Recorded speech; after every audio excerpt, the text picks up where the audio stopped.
tinotenda Mwari zvikuru. Regai tiremekedze the prophetess Nyasha Dzigomo muzita raJesu. Amen. Pastor Freddy, thank you so much. God bless you. Regai tende vashumiri vese vari pano. Pastor Shara, Apostle Shara, God bless you. Musicians Edu, Mike Uvea, Tinashe, Murigo.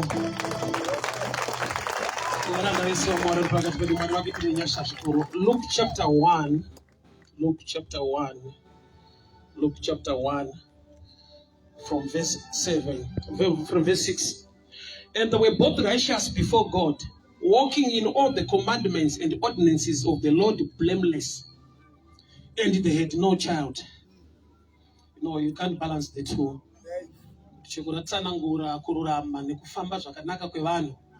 Unozotaura kusafamba zvakanaka kweupenyu hwavo. Yet ishoko raMwari riri konfirma kuti vaifamba zvakanaka pamberi paJehovha, asi vanacho chavisiri kufamba zvakanaka muupenyu hwavo. Ndakarerwa mukufunga kuti kana right standing famba zvakanaka, apafano kuva nekabhati nekadoubt, things must move smoothly. But I've discovered that kune dzimwe nyaya yaMwari dzaanotendera, but kwete kweupenyu hwese panouya expiry date challenge. There must be a time yekuti dambudziko iroro rinofanirwa kusvika parinopera. Nokuti Mwariwo vakatendeka. Havati panzi pakarurama pakatendeka vanhu vofa vane a permanent problem. That problem yanga iri temporal for a reason and for a season. So I'll read. And it came to pass that way, while he executed the priest's office before God in order of his course, according to the custom of the priest's office, his lot was to burn incense when he went in the temple of the Lord. And the whole multitude of the people were praying without at the time of incense. And there appeared unto him an angel of the Lord standing on the right side of the altar of incense. And when Zacharias saw him, he was troubled, and fear fell upon him. But the angel said unto him, Fear not, Zacharias, for thy prayer is heard. Thy prayer is heard, and thy wife Elizabeth shall bear thee a son. Thou shalt call him Joy. Father, we thank you for your word. Speak to us this afternoon. Instruct us, correct us, and empower us. For the glory of your name, in Jesus' mighty name I pray. Amen. Murume anonzi Zakaria iye nemudzimai wake vakura vakwegura. Bible ratsanangura kuti vanga vakanaka pamberi paJehovha. Vanga vaine a situation. And sometimes it's not remain when you are a priest, serving, preaching, teaching people, and you've got a challenge. Zvichida uchinamatira vamwe vachiva nevana, iwe usina wako. Zvichida vana vachiuyawo kuzonamatirwa, iwe usina wako uri a priest. But chandofarira haana lose heart towards serving God. The guy kasikenda kuudza, continue to serve the Lord is faithful. Why? Nokuti wakanamata ukachema kuna Mwari akaramba ine situation kusvika musi wanga kubhena incense in all of the holies. But while he was serving ari paduty, an angel appeared on the right side of the altar, which means wakanoita prayer kwaakaita, but the receiving ine chekuita neserving. Apa ari kureceive an answer yezvaakanamatira. So the receiving side ine chekuita nekuramba uchishumira Mwari waunonamata kwaari nyangwe une situation yawinayo. He was serving the Lord achibhena incense, an angel appeared. Ndokubva yati munamato wako wanzwika. The man is not praying, he was burning incense, but he knows kuti munamato wako wanzwika. Kureva kuti serving accompanies prayer for you to receive. Kushumira nekuitira Mwari kunoperekedza munamato kuti ugone kugamuchira. So don't separate serving and praying. Zvakanaka kuchema nekunamata kuna Mwari, but tarisa kuti unoitei kuna Mwari wako. Nokuti pano Zakaria, he was not praying, but denga riri kuti munamato wanzwika. Zvirati wakanamata nemazwi, but itazouya uri kuseva uri mu-action, which means your action attracts manifestation. Wachema kuna Mwari unezvaunofanirwa kuramba uchiitira Mwari wako. So zvinoita wakaipa ndezvizvi. Wanamata kwenguva refu anoramba achikuriminda kuti azvita dai waregedza. But ndoda kukuimbisa ndechichi. Mwari une zvimwe zvinhu zvaanotendera nechikonzero chaunozocelebrate later when you understand. vana veIsraeri Mwari achida kuvapa imwe blessing, imwe favor, akavafambisa nenzvimbo inonzi Red Sea, pagungwa dzvuku. Pavakasvika vasati vacrossa, they begin to cry, nokuti kune vaIjipita vari kutevera. But ipapo Mwari paakatendera kuti vachicrossa vaIjipita vaiti were wiped away, ndopavakaunderstanda kuti imwe trap haisi against us, imwe trap ndeye maenemies edu. But kana tisati tacrossa zvinoita sekunge tabatwa kamba tacrossa. Handiziva ndiri kushumira, this is the time when you are going to cross over. Zvinoita sekunge situation icharamba yakakubata, but baba roti vaIjipita vamuri kuona hamusi kuzovaona zvakare. Saka tinotenderwa kumbovaona, but hatitenderwe kuramba tichivaona. So Zachariah is burning incense on the altar. You know, zinokuvaeka kuti munamato wako wanzwika. Uchava nemwana achanzi John. Mukaverenga kumberi kwacho anogona kunyatsogamuchira vhangeri. Why? Because the challenge yangu yana much time in life mwako. There are times kuti tinogona kukushingisa, but wega unozinzwa kuti nguva yafamba. Ukatarisa vamwe vako unoona zvawo zvakaita kare kare, ndatova chiseko chenyika. But ndinofarira Mwari anoti you shall pursue, overtake and recover all. Tina Mwari anayo speed yekuti vakatungamira, but kutungamira hakusi kusvika. Nyaya iri kumagumo kuti anotanga kusvika ndiani. Handirambi kuti vamwako vakachata, vati kuna Mwari ane type yeumwe muchato unovateka, kuna Mwari ane type yeimwe blessing inovateka. So Zachariah aripo pauta ari kupena incense, apiwa vhangeri ramuchallenge even ari priest. Ndokubata ndiri kuseva hangu, but level refaith kusaiduku handina. He was punished. But the kind of punishment now, you know the challenge on the party facing. Akanzi kubva nhasi hausi kuzotaura. But azvidzivise breakthrough yawachema makore akawanda. Mwari vanzwa munamato wako, vari kunaadresa nyaya yepregnancy yemwana kumba. But pano tine rimwe dambudziko ratinoda kusiya pauri, kwete nekuti une chawatadza chakanyanya, but Mwari une chakavanzika chaanoda kuburitsa. Quickly help you on this one. Uchaona kuti Jona ari kuberekwa, abvunzwa ari kurenje kuti mboriani, identity yake anoti ndiri izwi rinochema kurenje. Saka baba vake pavari kutorerwa izwi vari paauta, panopiwa zvipo. Saka Mwari vakatora chipo paauta, vanodzora sefa. Saka paauta pane zvakadzirwa, but pari kuda kuberekwa izwi. Saka panodyarwa izwi riri paauta pano, nokuti chinofanirwa kuberekwa nababa, chinonzi the voice. So murume haana chaari kutorerwa, ari kudzidziswa imwe level yegiving, kuti vakuru chamuri kutsvaga hamusi kuziziva. Chamuri kutsvaga mwana, but zita remwana anonzi voice. Saka shoko rinoti chaunodyara ndo chaunokohwa. Uye kuti wandipa chipiriso chako, but ndine chandinoda kukupa. So I see punishment. It's a blessing in disguise. When you see a revelation, giving unenge kutorerwa, nokuti hauna the revelation behind. Nokuti chiri kutorwa Mwari ndicho chaanoziva kuti unoda. Nokuti voice iri kutorwa inoziva ndiyona uchabereka. Saka pano Zachariah voice raenda, ane zvipiriso zvaari kupa, but Mwari ane chipiriso chaatora. So to him now it becomes a problem. Saka ari kubuda muhall of the holies, asataura ane sign language. Vanhu vanomudzvira tsitsi. Osa ukaita zvinodiwa naMwari, society haifari newe.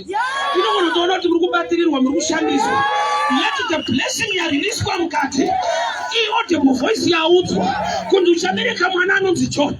Saka paunobuda ubude naJohn, unobuda neproblem, iwe wakaloda John.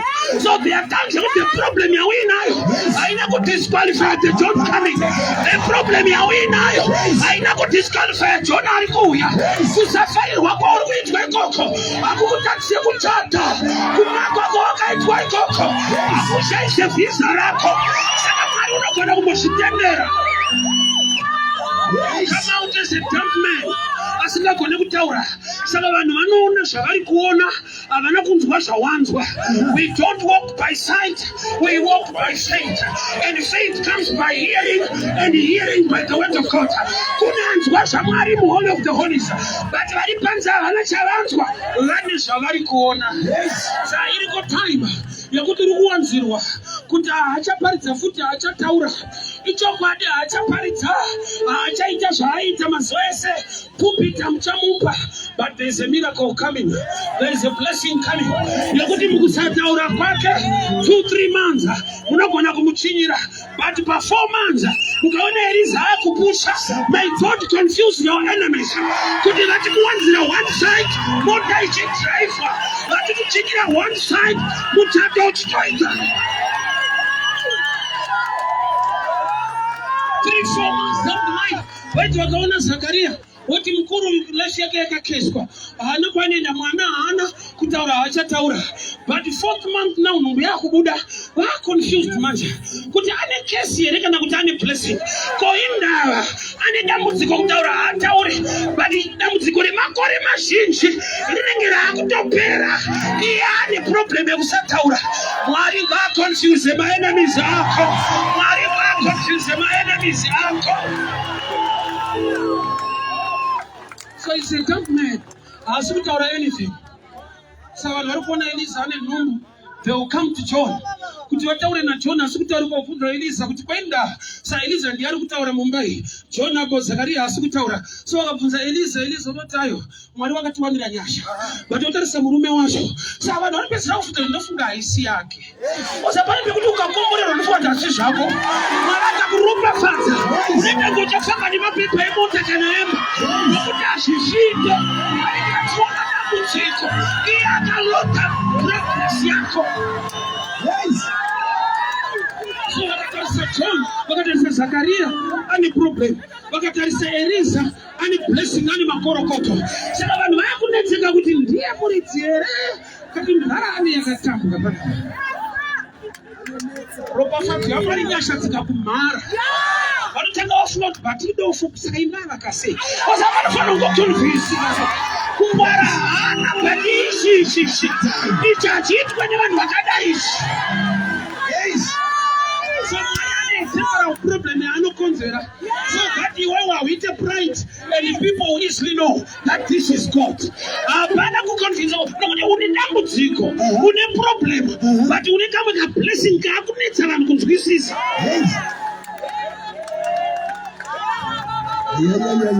Saka vari kuti vakaenda kuna Zakaria, Zakaria haana message yakawanda yasign language, ari kungoshedzera kuti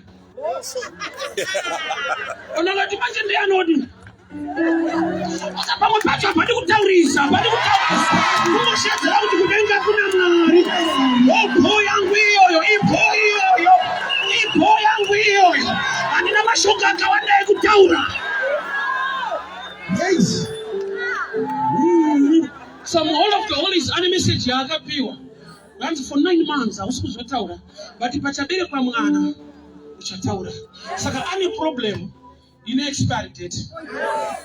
Saka kuwanda kuri kuita mwedzi yenhumbu ndokamufaro kaainawo, but ndotione confusion yaunzwa mumba. Uyu nhumbu pairi kukura akagaya leba, ari kuti ndaakuenda kuye ndichanorwadziwa. Uyu nhumbu ichikura akagaya kutaura, saka mumba muna ari kufara nemumwe asiri kufara, nekuti mumwe ari kuona dambudziko, mumwe ari kuona kuti ndoparichaperera, mumwe ari muleba achichema kunzi push, haasi kupusha chinhu 1, ari kupusha mwana nevoice rababa. Mwari ngaakupe double blessing, Mwari ngaakupe double blessing, Mwari ngaakupe double blessing. Panga pasina chinhu ngazviuye zvakapetwa, panga pasina muchato ngapauye muchato nemba yacho, ngapauye muchato nebasa racho. May God bless you with a double. I receive it. Yes, sir. Ani challenge ni mumba. Saka numbu bairi kukura. Ari kungofara kuti ndinotaura manje. Ndinotaura manje. But akanakidzwa nenhumbu yaSelisa. Akanakidzwa mudhara anozva kuti kungoberekwa kwemwana. Voice radzoka. Saka ari kupusha ari kupinda mu8 months. Vanhu vari confused zvinazvikuita zvakanaka. But is a happy man. Ausati wamuconfuse vanhu here. Kuti kutaura utaure but unonyemwerera. Nokuti paari kuona nhumbu ichikura. Ari kubva anyemwerera. Vanhu voti hadzina kukwana. Unofara sei une problem. Kamba problem yangu ndinoiziva kuti haisi problem. Nokuti ndakaipiwa expiry date pamuchinjikwa. There's an expiry date to every challenge. Enda kuti goriripo, but it shall come to pass. For God is so faithful. Akatendeka anyadzise. Nguva inokwana. Zvekuti Faro ari kuoma musoro. Akaoma musoro muExodus. Haichinjwa inoramba iri Exodus wakaoma musoro. Nokuti Exodus inongoreva kuti kubuda. Saka ukaoma musoro hazvinoti handichabuda. Tinobuda uchioma musoro kudaro. Nokuti kana Mwari vatendera kuti yanguva yake yazokwana. So Zakaria ane challenge yainayo. For 9 months haasi papulpit. Church iri kuti mufundisi wedu ane problem. But mu problem mufundisi vari kukonyemwerera. Vari kuzva kuti pane imwe nyaya iri kugadzirwa. Nokuti Mwari vatora voice kwete kungotora zvachose, but pane chandichabereka chichava a voice. Saka yakakwana nguva yekuti Eliza akazobatsirwa akava nemwana. Vanhu ndokubva vamhanya zvikanzi name him Zacharias after his father. Unoziva kuti tine vanhu vane mazita ezvinhu zvako, iye Mwari akakupa zita pachinhu chako. Tine vanhu vane advice dzavo dzisinei naMwari. Saka pavari kuuya vachiti name him Zachariah, kunenge kuda kupiga Zakaria. Yet for 9 months anga asiri papulpit. For 9 months vaimutora sekunge munhu ane kesa. But pane mwana waberekwa zvekuti vari kuuya vakati chimupai zita after his father. Apa akaudzwa kunzi expiry date richaberekwa mwana and you name him John. Ndopari kupera dambudziko. Saka pano pari kuuya vanhu vada kuti urambe uine dambudziko. Nokuti havana kunzwa zvakataurwa muHall of the Holies. Usanzwe message yepanze iwe uchinamata Mwari. Message yepanze inokuramba ichikudzora kumashure. Tenda zvinotaurwa nemuprofita. Tenda zvinotaurwa neshoko raMwari. Nokuti pane vaakanzwa muHall of the Holies. Nokuti vakuru mukada kuti mutaure name him John. Saka vepanze vanokuda but havana revelation. Nokuti madira avari kukuita vada kuti urambe usingataure. I always tell people to wakambudiwa ndingamuziko wako. Uniyazona munhu andudana naye ndiye problem. Andina problem by problem munhu andudana naye. Asi kwa unoziva uri relationship iwe. Kuti problem yangu chaicho munhu wako. Hauna ma-problems akawanda, ma-problems munhu wawinayo. Todori prayer request wombe ndeye munhu. Icho munhu. So vanhu vauya havana ravakanzwa muHall of beware of good people who are not godly. Beware of people vasinganzwa voice raMwari. But vanotara mafacts are on the ground. Nokuti kunema mwana Zakaria is a good thing. It's tradition. It's not revelation. Pamwe pacho hauna revelation une ma-traditions. Nokuti vazhinji vaiparana zita maringe rababa. But uyo ari kuberekwa wemanje harine ina baba vake. Rine ina chokuita nababa vekumusoro. So vakaenda kuna Eliza vakatayo name him. Ndiona utaurika neweka mupe zita rekuti Zakaria. Eliza akataiwa baba vakati John. Chimwe chinhu chandoda pana Elizabeth. Nyangwe baba vanga vane problem inonoka nevanhu. But akaramba achitrust the grace and the anointing at the office of the man of God. Yet he is dumb. But vhangeri rake ndisiri kuritenda. Also there are times yekuti Mwari vanoti attach a problem to a man of God or woman of God. Yekuti vekunyika vanenge vachitaura problem. But wogona kuseparate the two. Yeah, he's dumb, but he's still the priest. Mutahana, but he's still a man of God and a woman of God.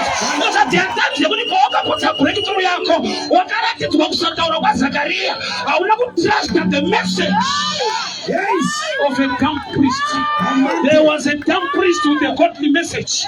Ari kuti pana pamwana uya apiwe zita ravo rokutaura zvakandinakira kuva naJunior but zvinondiuraya. They wanted to be called Zakaria. Ndakandoinonzi Zaka. mwana wamutara Zakaria ndi Zakaria Zakazaka. You know, Zakaria akasvika palevel yekuti kukudzwa kwangu hakuna nyaya. Zvakataura Mwari ndo zvatiri kuda panapa. Zvinonakidza kuti ndi Zakaria Junior Society, but nditizoendepi nazvo. Kune zvinhu zvinotinakidza sina kutinakira. Kune zvinhu zvauraya destiny yevanhu nokuti zvakanaka zvakasedzeswa nepovho nenyika, but pamberi paMwari zvinobvokunakira. Vanhu vari kukupika vachikufarira uri field ichocho, but wega unoziziva kuti ndo chakatosunga destiny yangu.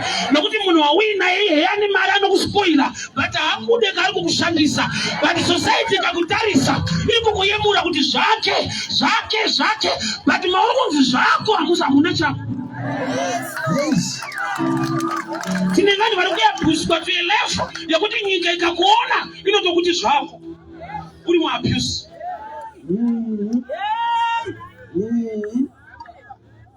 Uri munhu yari kukuitira zvaari kukuitira hata hasi wako, asi chinzwa vanhu confusion hanzi zvako, hapana zvako apa.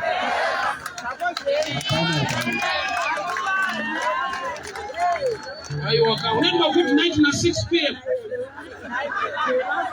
Wega ukai aunyume unalala nguva hiyo 6 p.m. good night iwewe manji kai vanhu vachito kuti zvako iwe unoti problem unalala nguva hiyo. Zakaria vanhu vauya nezita rinoita kuti uremekedzwa ubhigwe usakanganwikwe panyika. Kunzi kwaiva napriest Zakaria, kuna priest Zakaria Junior, but auna kuti yevanhu yakandinakira, but haina kunakira Mwari wandinoshumira. Kuna zvinotaura vanhu zvatinogona kuyemura, but is it the mind of God? Yes.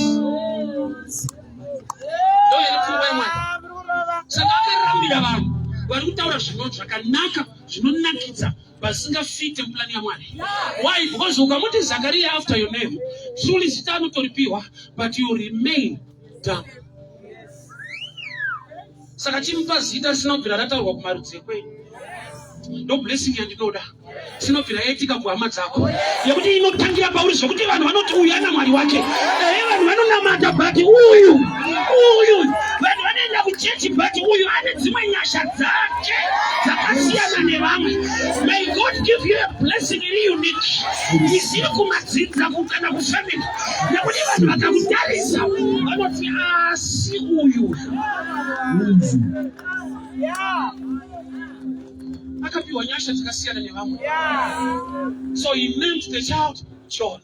Baba rangu rinoti paakapiwa tablet akanyora kuti his name is John. So his tongue was loosened. Deliverance ya Zakaria iri pa obedience. All right. Nakunamatirwa paakava in agreement with the message yemu inner chamber hall of the holies. Akaunza personal deliverance ne obedience. Obedience yake is so challenging. Why? Because arambira vanhu vari kurambira vanhu vepachechi. Kuvapa church nikuva nerevelation zvinhu zvakasiyana. Varambira kuti aiwa hanzi Zakaria vamuoncha utori mapriest saiye. But yake nyaya manje yakasiyana nevamwe. Saka sei Mwari makatendera dambudziko riri kumupriest wenyu wamati aiva righteous ari blameless. Zakaria ari kuberekwa is the forerunner weministry yaJesu. Jesu paanouya anotaura achiti kuvaprofita vese hakuna muprofita anenge John. Zvona kuti Zakaria chako chakanonoka. Asi Mwari vakauya nelatest. Handizvo chakanonoka makore akadii. Mwari ngaakupe latest blessing. Ngaakupe nyasha dzino. Zakaria zvako zvakanonoka, but uchabereka the greatest. That it took time, but Mwari vaikadzira the greatest to appear. Yes. So akuberekwa na Zakaria is not an ordinary priest. It's not an ordinary person. No. Ndiyo kuti kana akamira kurwizi, Jesu anouya kuzobhabhatidzwa denga rovhurika.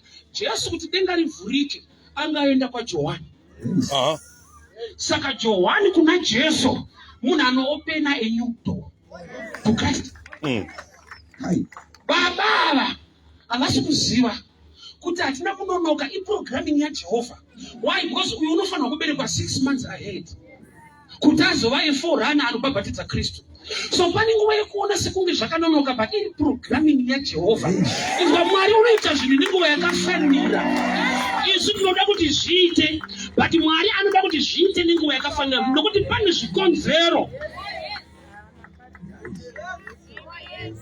There's a special reason for that. Special grace for that.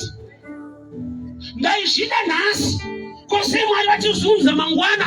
Mwari vanoziva zvikagamuchirika today kuti zvinogona kusasurviva. So itori protection mudelay.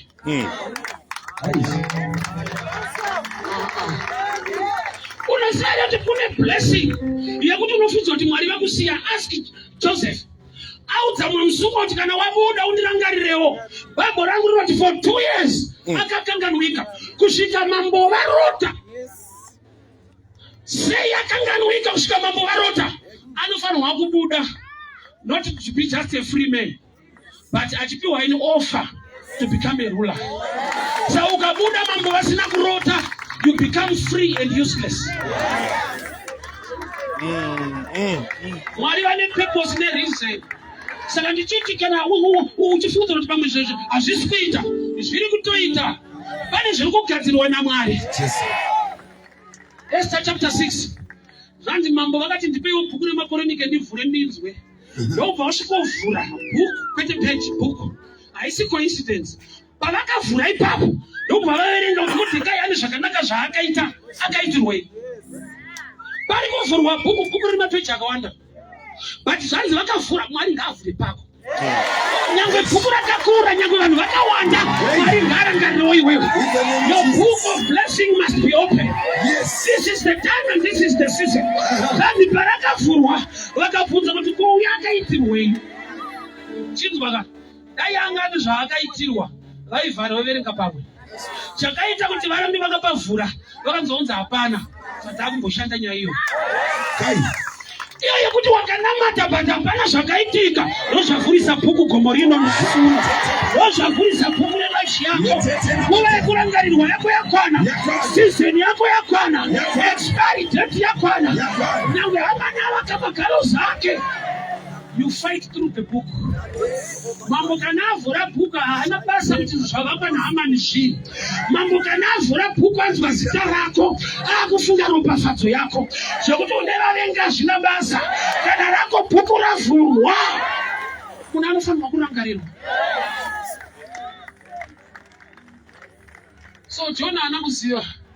Zakaria haana kuziva. Kuti aiwa, havana kuitadza. But Mwari vaitodhila nevanhu vaida kutatisa chinhu. Mwari aitodhila nevanhu ivavo.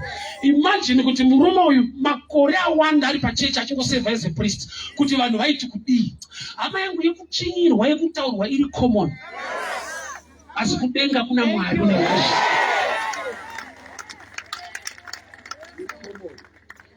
Yekurambirwa mikana iriko. Yes. But kudenga kuna Mwari anevazi.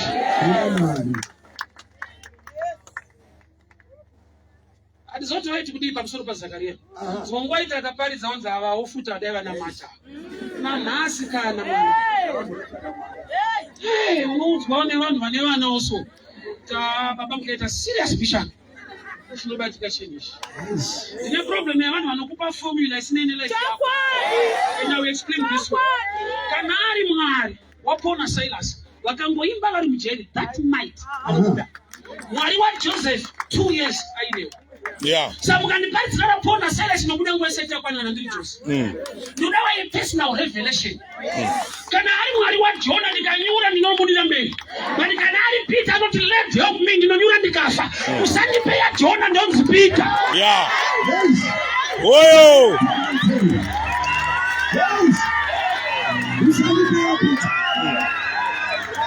Kana ndiri Daniel, Mwari vanonditendera kuenda pakati padzo shumba isinyaya. But kana ndiri Samson, Mwari ndipe simba. Mwari ndipe simba.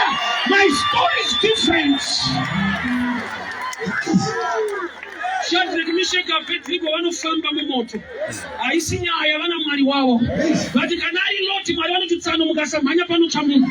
Mwari ndipeiwo speed, Mwari ndipeiwo speed. Ndasiyana nevamwe, my story is different. My story is different. Chimwe chakurisa moyo kusaziva a personal revelation. Inzwa testimony chiziviso chokuti Mwari akaita zvinhu naningi. Uye iri saini yekuti Mwari vachiri kuita. But kuti wewe wachaita newe nenzira ipi? Anoti behold, I will do a new thing. Yes.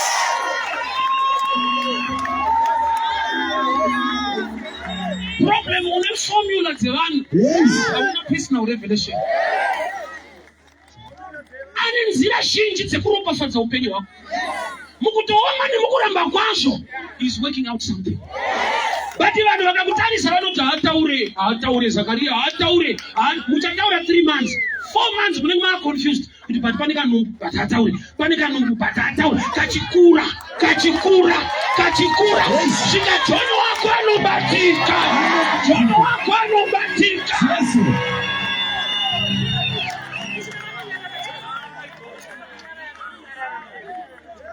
Keep on serving. Nokuti zvanzi akanzi munamato wako kwete zvauri kuita. Munamato mashoko kutaura. And this man was not praying, he was offering incense. He was serving ari muduty. Mu line of duty ndo mu line of receiving. Pray and save. Saving, push out the prayer. Powerful. Namwe ataita nekunochema osiya kunoseva uri Zakaria uti ndabatikana chaizvo kuti echinge hangu but nekuseva imbonimira indi neshungu ndiri kuchema.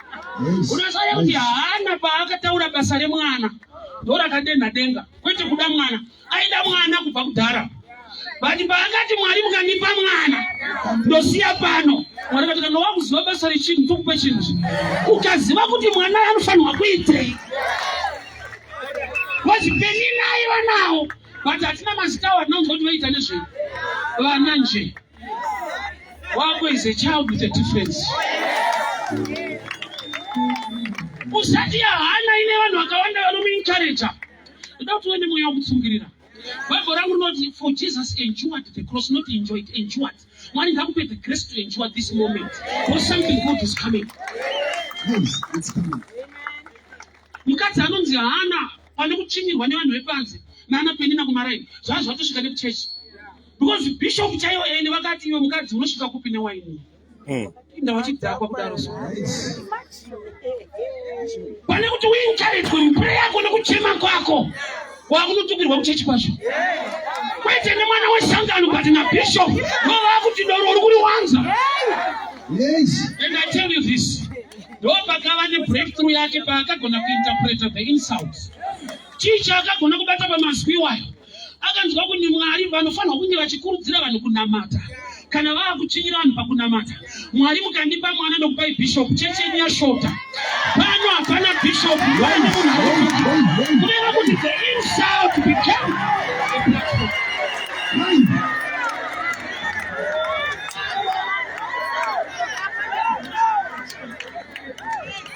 Hongaida mwana kuenda naye kumba. But akasvika pakunzwira Mwari wacho kuti nemiwo hamuna munhu. Ina handina mwana ima hamuna ubishop.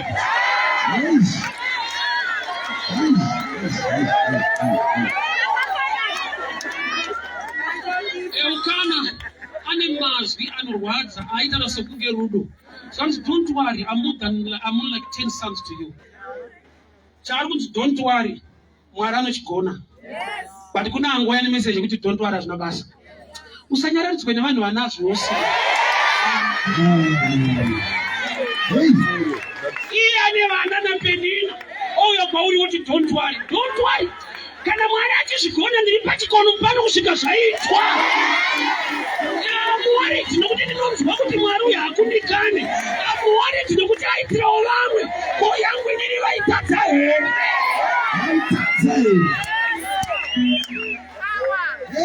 Mwari anozvigona zvekupa vana izvi. Pakune murume ari kuenda kumukadzi kuti don't worry.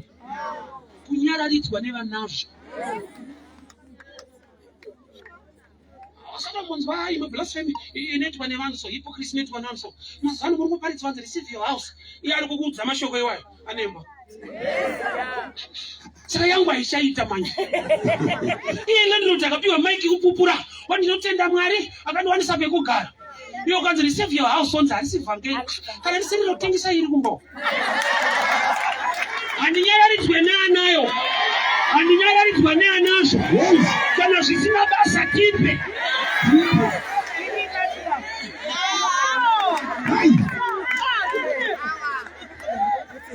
Greatest enemy yapenda hana ndiye ukana. Atango kushingisa sina basa. Nezvinogonekwa naMwari woti kwauri no problem. Kana iri no problem akadi kusaita ofuti na Penina. Unoitira vana muchita vana basa. Imi muchita vana na Penina. Life inotoda kuti hasha mishana. Kusanyararidzwe nevanazvo.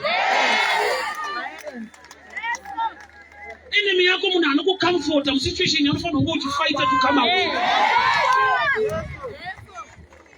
Hazvine basa rei life baba zvine basa rei kusiyana nazvo. Hazvisi zvemunhu wese, ndiri munhu wese here.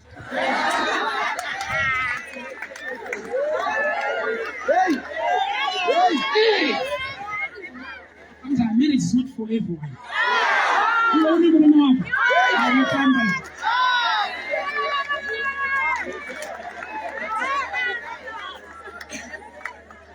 Zakaria akazopiwa mwana wake nokuti akaramba ari muushumiri makore afamba asina mwana. Ndazo encourage mumwe panapa. Continue to serve God is so free. Chingita sekunge chichauya late ndo chi latest manje. Vanhu vachashamisika kuti mwana rudzi.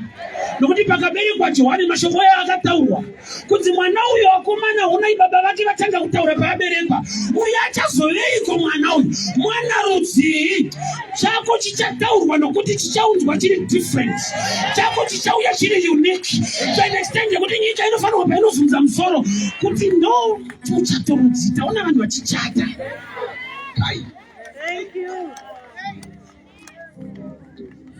So mutime yekuti haasi kutaura hazvino kuti Mwari havasi kuita chinhu. Saka kuti paunonamata musituation yako iva nethanksgiving heart. Nokuti vari kutoita zvinhu iwe uri dampu. Wakabhuroka vane yavari kutorongwa. Uchindorwara kudaro Mwari vane chakanaka chavari kutoronga. Zvakaoma kudaro Mwari vane chakanaka chavari kutoronga. Vanoziva kuti chinhu chinofanira kunge chichiitika kwauri. But pane dambudziko ravatendera. Why? Nokuti vanozviziva kuti ndoda kumboconfuse vakakumaka. Nokuti haumakwe kana usatauri.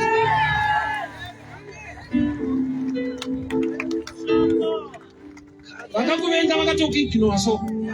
Because Mwari asati akuvaratidza zvinoita kutaridza kuti uri kubudirira. Akavaratidza zvinongovengesa. Dzatitaureti. Asiyana naye ane basa rei. Ataure siyana naye ane basa rei. Hatina basa kwamuri but Mwari ari kuita basa neni. 4 months down the line. There is how kupusha. Panopushwa ropa munhu asiri kutaura. Yemunhu ane problem. Mwari ngaava confused. But murume wacho anenge amude kwaatengerwa mota sei. Haibalansike wena. Murume wacho ari very rough. But atotengerwa mota mufungasikana. Vana vacho vanenge marombeso but hanzi apasa mwana iyi. Usapati pamba kuti Mwari anofanira kuunza confusion.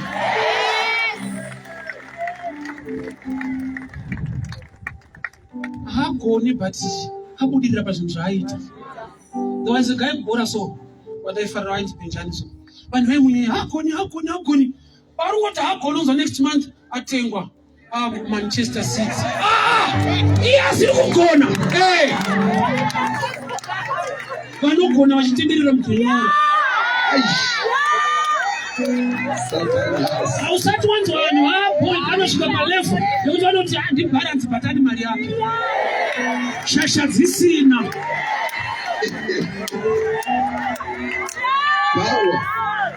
Ndibharansi batani tuntu wake. Samwari vane vanosiya kaubharansi woisa mari yacho. Woti chichira ikoni. I want us to pray. Toda kunamata newe Zakaria. dambudziko ndarinzwa riripo. Yes. But Eliza achitakura. Nhasi Eliza must conceive. Ushande but pane mari inofanira kubatika. Ayaya. Pane mikana inofanira kuvhurika. Jesu. Kana vakufarire but Eliza must conceive. Must conceive. Iye mudhara asingataure mumba ngamuite blessing. Shabbat. Iye asina degree mikana ngaisimuka. Ngaisimuka. Iye asina hama visa ngaribatike. I want us to pray. Ignore problem yako. Ignore kusataura kwako Zakaria. Iti Mwari ndazvinzwa kuti kubva pachikomo chino nhasi pane nhumbu yemari yabata, pane nhumbu yemuchato yabata. Eliza ngaachitakura. Dambudziko riripo asi muri Mwari unoshamisa. Let us begin to pray, begin to pray, begin to pray.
All of the holies.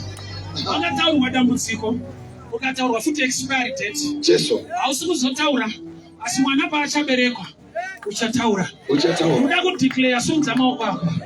Unoda kudeclare nyasha dze-expiry date to every situation. Situation waona kwenguva yakareba.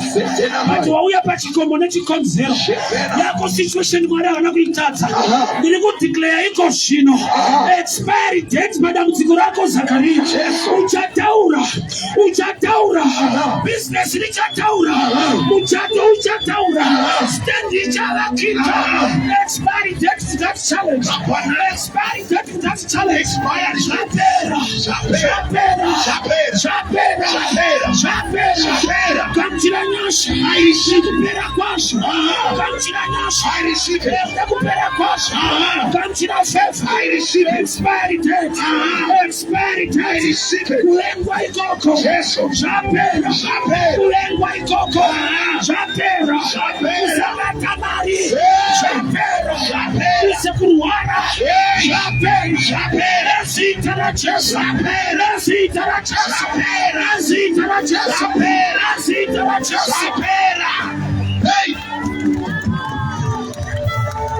Raise your hands. Sapana tokobai.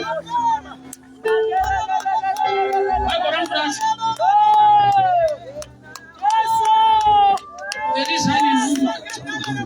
Join in dambudziko. Udati dambudziko riri mulife mako. Risatatise breakthrough riri kuuya. Chikoro pasina, opportunities achirise uchienda. Zvekuti une dambudziko ndazvinzwa. But zvekuti Mwari wako anodarika dambudziko iroro ndozviziva. Zvekuti hautaure ndazvinzwa. But nhumbu ngaimbate. Muchato ngauchatike. Zvekuti havakufarire ndazvinzwa. But promotwa zvakadaro. Zvekuti hauna nomira newe ndazvinzwa.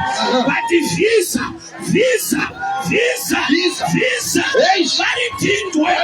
Varidindwe passport iyoyo. Nyika ngativhurike. Mwari ngavhure masuo.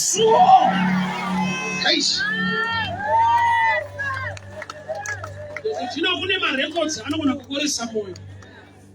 Like about 8 months ago pandakaenda ku-UK. Ndakambodeniwa twice. So they always ask the question, pauna apply again. Kuti wakamborambirwa here. Hazviite kuti uvanyepere. It's already in the system. So I didn't mind. Kuti kana vakamboramba ka2. Saka hazviite. Vozi vakamboramba. But varamba kairi kudaro. Kakakasika kuuya visa. Mwari anoita kuti vaikiwa kuti hautauri. Eliza utobata mungazi. Zvekuti vazhinji vakanetseka. Why? Because kana pataizifambira unoita azvinonetsa wakambirambirwa akatokesa but vakashandisa ndo rakatokasika rikatotanga kuuya vakanzi siyanai nekuti rakaramba kana Mwari vaisa expiry date zvisangaritindwe ingana ngaireze ngaibatike. I receive it. Father, we thank you for your word. We thank you for your grace. Mwari wa Zakaria haana kuramba asingatauri. Mwari wa Zakaria na Elisa haana kuramba vasina mwana. Makavapa a double blessing. Baba ndakutendai pachikomo chino masikati ano Mwari nokuti hamuna kuitadza asi mune urongwa hwakanaka nayo. Iya hamuna kuitadza, yababa iya hamuna kuitadza, yamai hamuna kuitadza, yemwanasikana hamuna kuitadza. Ndiri kuona a double Mwari. Vape ropafadzo yakapetwa. Ndiri kudeclare nyasha ropafadzo yakapetwa kune uyo akanzi akatizira maierora ngaichitevera akazoenda zero deposit nyasha dzekuroreka ngadzigare vakuwasha vamutse moyo wokurora muchene wakatendeka. A double blessing, a double blessing, a double blessing in the mighty name of Jesus. Amen. God bless you, church. God bless you. Yes, sir. Yeah.